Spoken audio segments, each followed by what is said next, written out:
What is up? What is going on? It's your boy Cups the Universe, and we are back with a couple of conversations and a couple of discussions and things that I figured out today, and a little bit earlier than today also.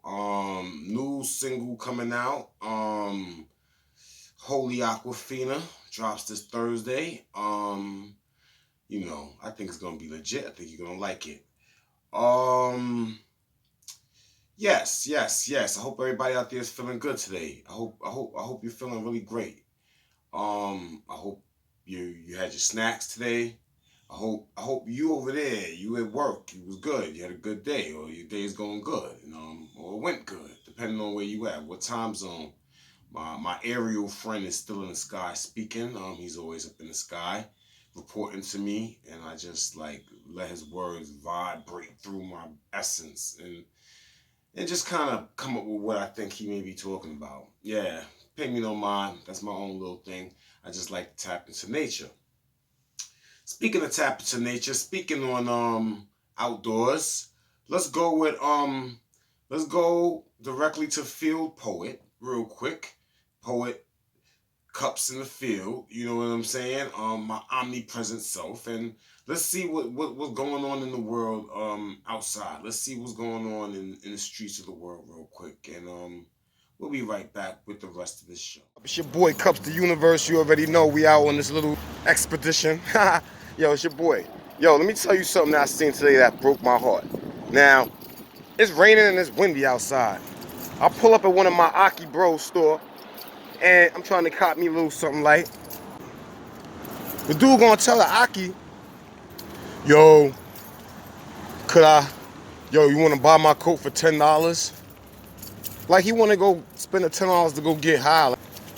But my thing is like, yo, bro, you sell your coat, then you ass gonna be assed out. You're gonna be high with no coat. You're gonna be out in the rain, wet. It's gonna get cold for you. You know what I'm saying? Like, where's people's sense of like, don't let the drug take over. You're just gonna have to go without that. You know what I'm saying? Word. But it's been your boy Cups live from the field.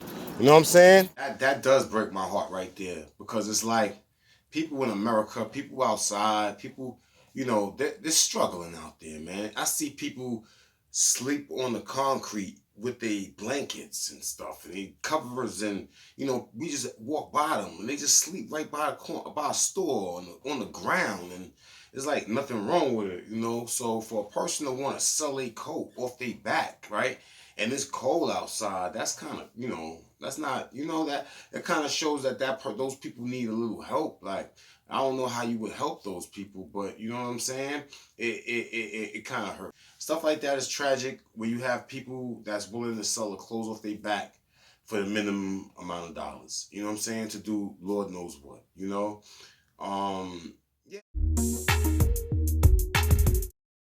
Hello, my name is Dr. Philosopher, and I am here to sponsor these crackers. Organic animal crackers. Organic animal crackers for your children. These are amazing. These crackers are COVID-free because of the casing. And it don't have a lot of bad ingredients. It is 100% organic everything, and it is amazing for your children to use that. I am not a doctor, but I am a doctor. This is for entertainment only. Have you ever had water? Water is amazing. And I feel that water should be something that you drink a lot too. And if you drink the water like I drink the water, then you should know that alkaline water is good. And it's good for your cells. And so, you have a cup. If you get a cup of water, you get a lemon, you get a lime, you slice it, you put it in the water, you squeeze it in the water. And then, after you do that, you You must find you a magnet. Some kind of magnet, any magnet that's flat, and you put the magnet on the table and you put the cup on top of the magnet. Now, on top of your water becoming alkaline and nutritious for your cells, you will also, by putting it on top of the magnet, line up the atoms in the water.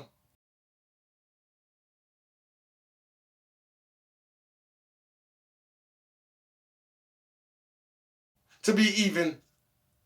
And this does miraculous things on the body.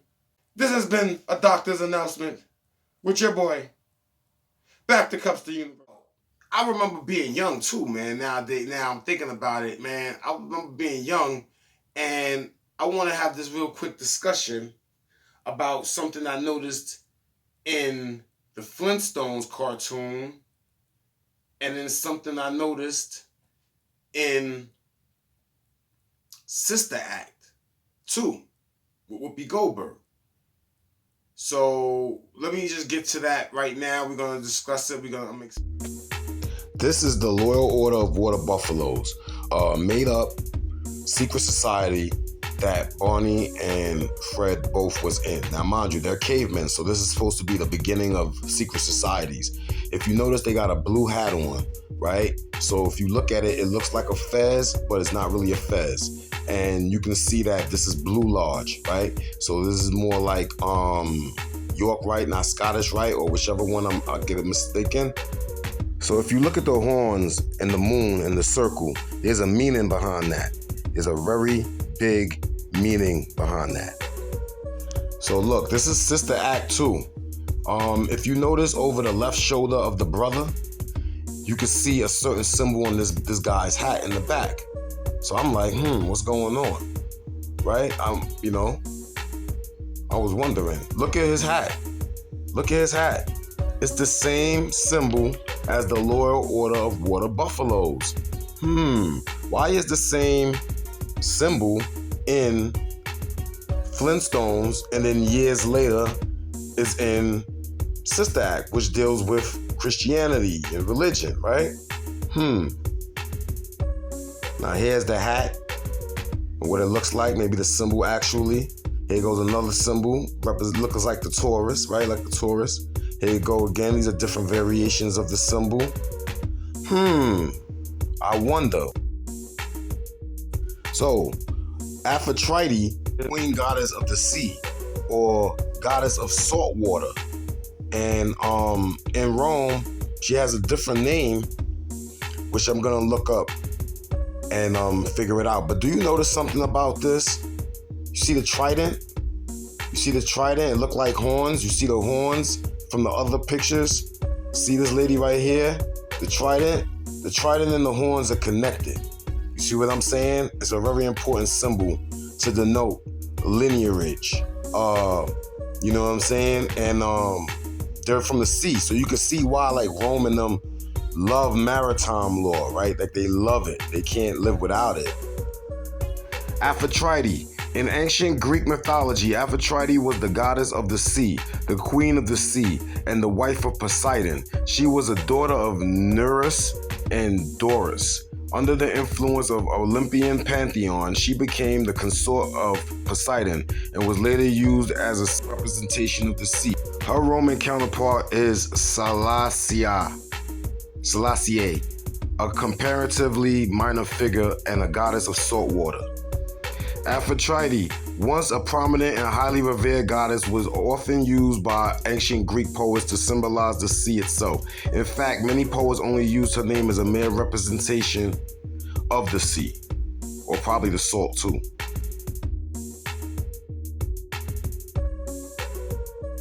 The Loyal Order of the Water Buffaloes, founded in Bedrock, the Loyal Order of the Water Buffaloes is the longest standing lodge in existence. That's because it's the first lodge. You know what I'm saying?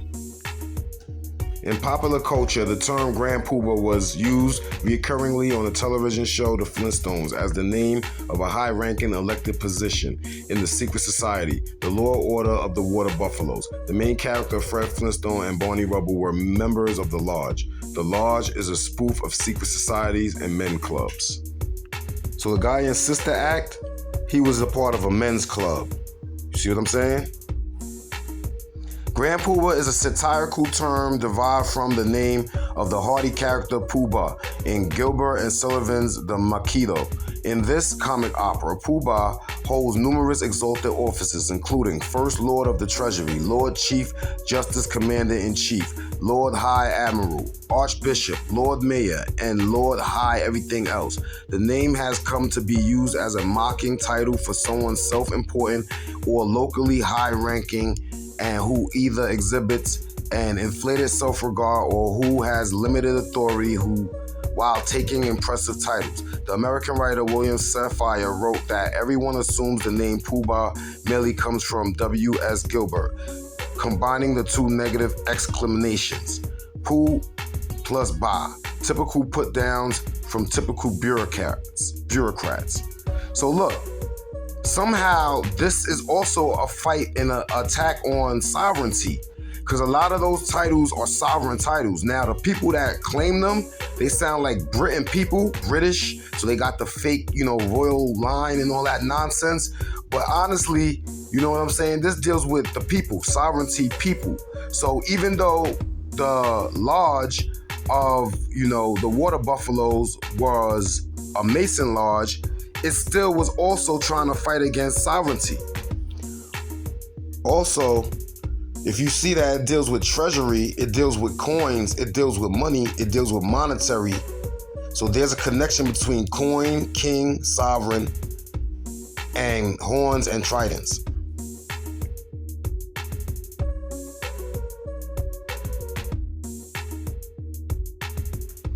The circular figure appears on the top of the minarets and domes of a great number of Islamic worship places around the world, far back as the Middle Ages. The first image is from the Book of Wonders. What does it represent? A common theory is that it's a stylized crescent, but many Muslims say the crescent is not intrinsically a symbol of Islam. I've seen someone call it the horns of Dhul Qa'rin. This is a transcript of a video on the story of Dhul Qa'rin, the story of a great king, a worshiper, a slave of Allah. Was probably not a prophet of God. However, definitely he was a Muslim, a utilitarian, only believes in one God. Despite his wealth and power and strength, Allah gave him a king who worshiped Allah sincerely. See what I'm saying? But we do see that as far as that, it's also a queen goddess of water, though, of the sea. You see what I'm saying? The crescent not having a religious basis doesn't mean that it isn't part of Muslim culture. Abbott adopted from the Turks rather than the Arabs. It is true that the crescent has been adopted by Muslims, but as far as I know, Turks achieved dominance over the Islamic world by the end of the Middle Ages.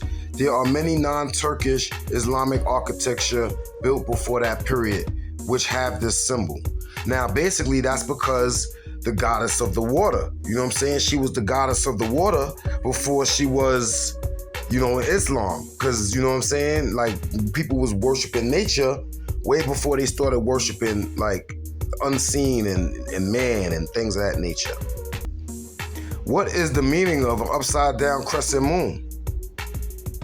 The crescent moon has been an important symbol to many cultures and religions throughout history, and it also became associated with various representation of the divine feminine in different societies around the world. So that moon upside down represents the feminine. I can see why the queen of the ocean would be represented by that, and the star, and then it was changed into a circle because the circle also represents a feminine. You see what I'm saying? This symbol often represents the goddess Ishtar in Islam, Judaism, and Christianity. She was worshipped in ancient Mesopotamia and later by the Hebrew tribes in Canaan. Some scholars have suggested that this connection arose from Ishtar's ability to raise the dead. In contrast, others believe it may stem from her role as patroness of prostitutes and sacred prostitutes in Mesopotamia. Mind you, I got a video on my channel about the women of Mu and how it was the promiscuous women versus the women of chastity, and the kids, the sons of those women versus the sons of those women, and that's what we're going through today. Ishtar, Inanna in Sumerian sources, is a primary Mesopotamian goddess closely associated with love and war. This powerful Mesopotamian goddess is the first known deity for which we have written evidence. While largely unknown in this modern day, this powerful ancient deity had a complex and influential role in the religions and cultures of the ancient Near East. So as you can see, Ishtar is Inanna. But Ishtar is the Mesopotamian name, or people in Mesopotamia worship, and Inanna is who the people of Sumeria worshipped. You see what I'm saying, bro? They all worship the same thing, but they keep changing the identity and the meanings behind it.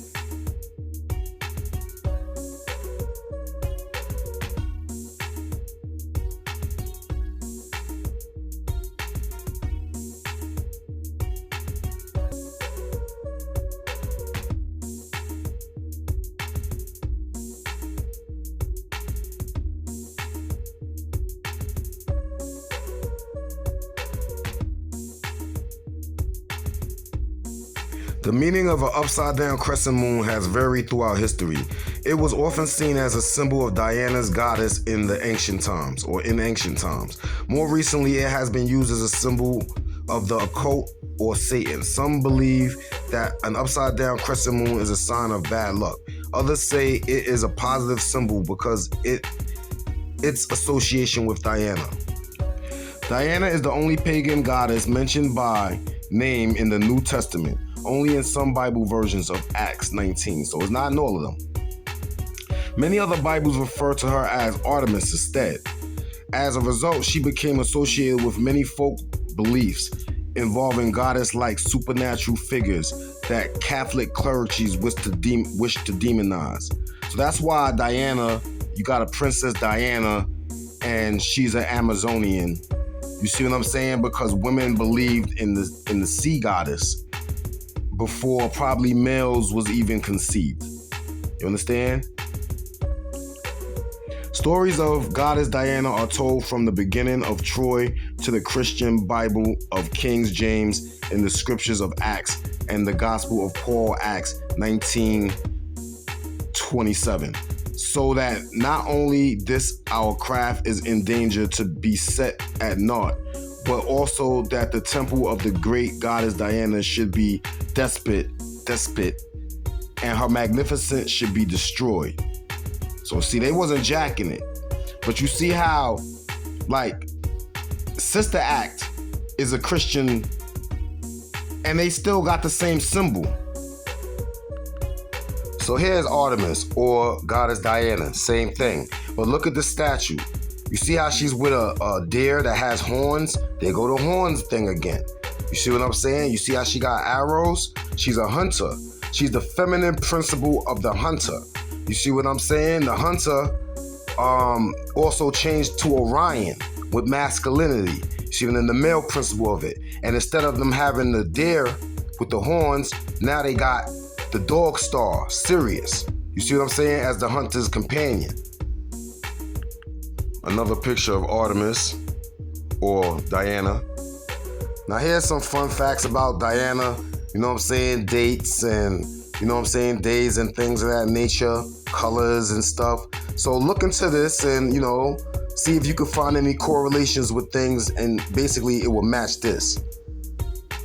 In some cultures, the upside down crescent moon is seen as a symbol of death and destruction. In others, it's a sign of rebirth and new beginnings. It can also represent the cycle nature of life, death, and rebirth. To some, the upside down crescent moon may also be seen as a symbol of female power or sexuality. In Islam, an upside down crescent moon means that Muslim people are entering into their holy month of Ramadan to abstain from food and drink during daylight hours, to fast and only break their fast with a pre-dawn meal called sahur before they head off to pray at dawn. In some ancient cultures, an upside-down crescent moon symbolizes the goddess in her lunar aspect. In Wicca and other modern pagan traditions, it represents the second phase of the triple goddess, the crone. The crone is associated with wisdom, death, and magic. She is a powerful symbol of feminine energy and strength. And as you progress through life's journey, you move from maiden to mother to crone. It's not about age. Instead, it's about what stage you are in your life's journey at any given time. There's no right or wrong way to interpret the symbolism, as with all symbols, meanings depending on content. It also sometimes used to represent the moon when it waxes toward fullness and waning toward newness. During the time of Muharram, Muslims remember Hassan ibn Allah. I'm sorry if I got that wrong, who killed Yazid ibn Muawiyah and his army. Please pardon me, Muslim people. The Muharram moon may also signify a blood sacrifice for the sins of one's community. The analysis suggests that the meaning from an Islamic point of view is the true meaning, though these meanings have root in different cultures and religions. They all have significance in different ways. So then how can one person have the true meaning if they all come from other things? No disrespect to Muslims though. In popular culture, the upside-down crescent moon is often seen as a symbol of bad luck. It's also associated with witchcraft and the dark arts. However, some believe it's a sign of good things to come. Whether you believe, the next time you see an upside-down crescent moon, could you take a moment to reflect on its meaning? If you want to avoid negativity in your life, try turning the lunar symbol into a good omen for what's ahead. A popular culture interpretation of this emblem is terrible luck. Some believe that it can be a symbol for foretelling future happiness. So basically what they're saying is your intention is what makes that symbol represent. But then again, just because you don't know what something means doesn't mean that it doesn't represent that. In the oldest days, it goes back to Ishtar, but it also has a bunch of different other names. So in conclusion, the crescent moon with the circle on top of it, like boom, boom, right? It has its own representation, right? Of a feminine principle, of a feminine deity. And basically, in Christianity, is Ishtar, but it's actually Artemis, right? That's the variation that they have in there. In Romans, it's Cilicia. I said it wrong before. Cilicia, right? For Romans. For Greeks, is Amphitrite, right? For Hebrews or the tribes of Canaan, it's Diana, right? For Judaism, Judaism and Islam is Ishtar, right? For Sumerians is Inanna, right? And for Mesopotamians is Ishtar, right? And Ishtar was the first known record of this deity, so to speak. So they say, according to what they say, right? So the Flintstones was in a male social group or a male lodge, right? And it was called the Lodge of the Order of the Water Buffalo, right? And basically it was an all men's lodge, but they all worshiped the female deity, right? The female deity. This would have to be Ishtar that they worshiped. You see what I'm saying? But then you see the dot, so it's the variation, right? But this is the Flintstones now. This is a cartoon that I watched when I was little. And look at all the information that's inside that little crescent and the little circle on top of it. Look how many different people take the symbol and put their own meaning behind it. You know what I'm saying? Now, if Judaism, right, or if this was so true, right, if this was it, right, if this was the truest doctrine, right? And listen, I'm saying this with a grain of salt, but this is something that needs to be said, right? Why did Christ challenge Judaism every chance he got? Why did Christ call the house of worship for Judaism the synagogue of Satan? Right? Why was Christ saying he was the king of the Jews and the other Jews was like, nah, no way? And that's what really got him murdered, saying he was the king of the Jews, right? The king of the chosen people. So he was basically telling them he was sovereign in a court, but the court didn't listen to his sovereignty. You see what I'm saying? So they tried him and they hung them. They killed him. They sentenced him to the death penalty. But in all actuality, what Christ was doing when he was in that court was trying to plead his sovereignty, plead his sovereign case. You see what I'm saying? Because basically Abraham and all those other beings are the same Anunnaki bloodline, right? Now, not all the Anunnaki is bad. Let's clear that up. But there was definitely some bad ones there. And those were the ones that seemed to take over the minds of the people, right? And basically, Christ was a Nomo. Now, Nomos was the first beings on this planet. They're not humans. They're the first beings here, right? Nomos is a race, right? So what you would call a reptilian, what you would call, you see what I'm saying? The chimera, right? Basically is the chimera or the cherubim would be considered the Anunnakis. You see what I'm saying? And basically the seraphim would be considered the nomos in a sense, but then the seraphim are even higher than that in a sense. So I'm not sure if the nomos was actually physical or wasn't. I'm banking on they wasn't physical beings at that time. You see what I'm saying? And so yeah, and then also in Sister Act, you see the same symbolism years later, right? And you can see why that symbol would carry along. Now, I'm not disrespecting nobody's religion, respect to everybody's belief, because, you know, people are sensitive, and I don't want to offend anybody. You know what I'm saying? This is not an attack on anybody. You see what I'm saying? And basically, to go with the situation of Kanye West, you know what I'm saying, real side note, those are the same people he's dealing with. The same people of these lodges. The same situation of these cults. Of Diana, of Ishtar, of Inanna. Same situations. You see what I'm saying? Just the future of it. So you see who has the coin, the king, the treasury, right? You see who can give you $9 billion. And then after you talk about them, they take it away. So basically, you basically would have made off of the Adidas, you know what I'm saying, $8,600,000,000. That's what Kanye West would have made. Now, the same people that he's talking on just so happens to be these same people. You understand what I'm saying? The same people. And just the descendants of them. You see what I'm saying?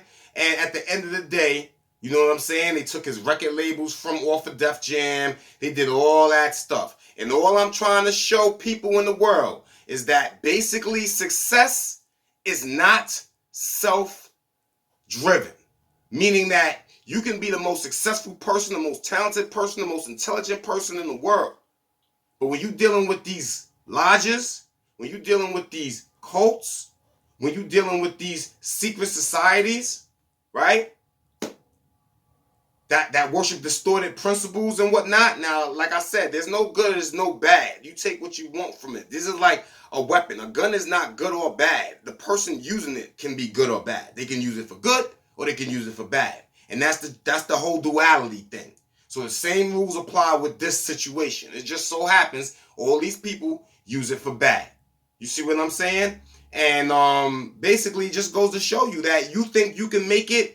You think you can be rich and famous and all that stuff and think you can, without these people that already put the wedge and put the stronghold on that situation, you out your mind. Now guess what's happening on top of this debauchery, right? Now you got the Jewish community making a diss song against Kanye West, bro. And I bet you all y'all people out there gonna listen to the diss song, make that diss song go viral. That diss song gonna mess around and make mad money for these people. That shit ain't got nothing to do with nothing. You see what I'm saying? But I just want to express that too, because Kanye West was talking about the same people that we're talking about. The same people that Christ was calling the synagogue of Satan. The same situation.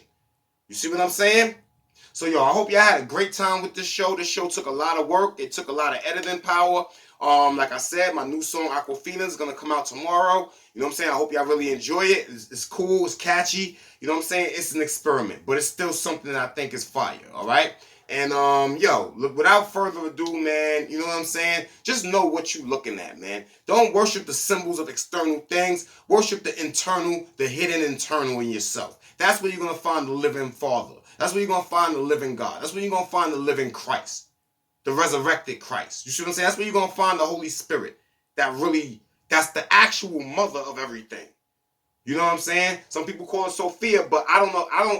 I don't correlate anything that's Father, Son, or Mother, or Father's wife, or Holy Spirit, however you want to put it, to anything that's the creation. Because why would somebody greater than the creation need the creation to create itself? Wouldn't it be created itself? There's no beginning, there's no end. So, yo, it's your boy Cups the Universe. Once again, salute. I'm out. Peace.